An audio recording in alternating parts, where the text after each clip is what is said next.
নমস্কার বন্ধুরা, আমার রান্নাঘরে সবাইকে স্বাগত। আলু পোস্ত তো অনেক রকমভাবেই বানিয়ে থাকেন। একবার এইভাবে নতুন আলুর পোস্ত বানিয়ে দেখুন, খেতে দুর্দান্ত লাগবে।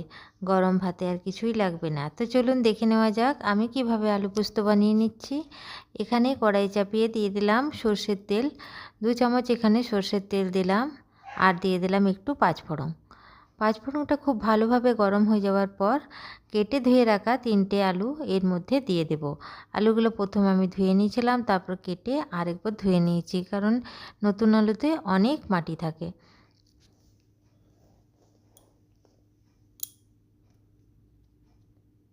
তেলটা খুব ভালোভাবে ফোড়নটা গরম হয়ে যাওয়ার পর আলুগুলো দিয়ে দিলাম। আলুগুলো দিয়ে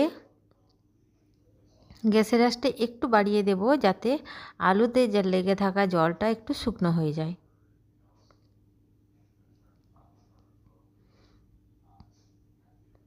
এরপর একটু নাড়াচাড়া করে নিলাম। নাড়াচাড়া করে কিছুক্ষণ রেখে দেব। দেখুন এখানে আলুগুলোর জলটা শুকনো হয়ে গেছে। এরপর আলুগুলো খুব ভালোভাবে একটু লাল লাল করে ভেজে নেব।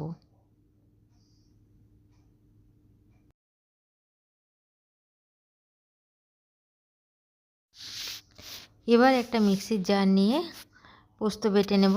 এখানে আমি 3 চামচ পোস্ত নিয়েছি আর 2টো কাঁচা লঙ্কা নিয়েছি। ঝালটা আপনারা নিজেরা পরিমাণ মতো দিতে পারেন। আমি এখানে একটু কম ঝাল দিয়েছি। প্রথমে মিক্সির জারে পোস্তটা একটু শুকনো গুঁড়ো করে তারপর কাঁচা লঙ্কাগুলো কেটে এর মধ্যে পেস্ট বানিয়ে নেব। এইদিকে আলুগুলো আমার লাল লাল করে ভাজা হয়ে গেছে। এরপর দিয়ে দিলাম অল্প একটু হলুদ। হলুদটা দিলে আলুটা দেখতে বেশ ভালো লাগে। আপনারা চাইলে হলুদটা স্কিপ করতে পারেন, আমি এখানে হলুদটা দিয়েছি।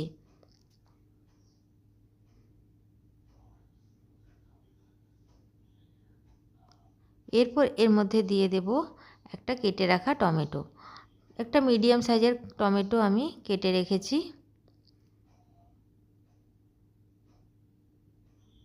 টমেটো দিলাম আর 2টো কাঁচা লঙ্কা দিয়ে দিলাম।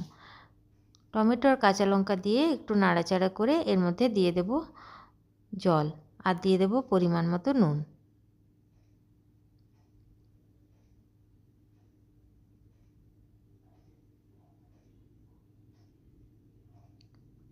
দিয়ে দিলাম আলুর পরিমাণ মতো নুন। এখানে আমি 1 চামচের থেকে একটু কম দিয়েছি নুনটা। যেহেতু পোস্তটা একটু ঝোল ঝোল হবে, সেহেতু একটু একটু জল দেব বেশি করে।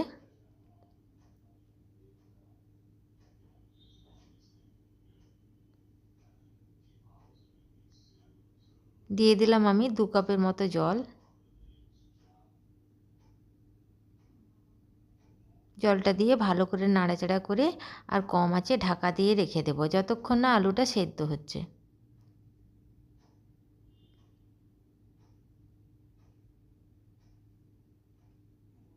এইভাবে একবার আলু পোস্ত বানিয়ে দেখবেন, খেতে দুর্দান্ত লাগবে।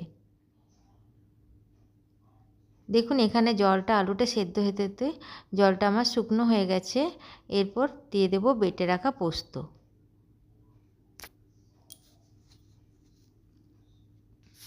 পোস্তটা দিয়ে আর পোস্তর বাটি ধুয়ে বেশ খানিকটা জল দিয়ে দেব, হাফ বাটির মতো।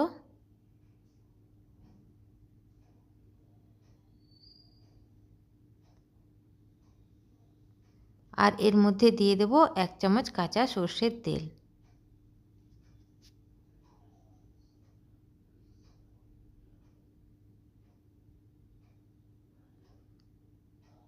এরপর কম আঁচে 1 মিনিট নাড়াচাড়া করে ফুটিয়ে নেব।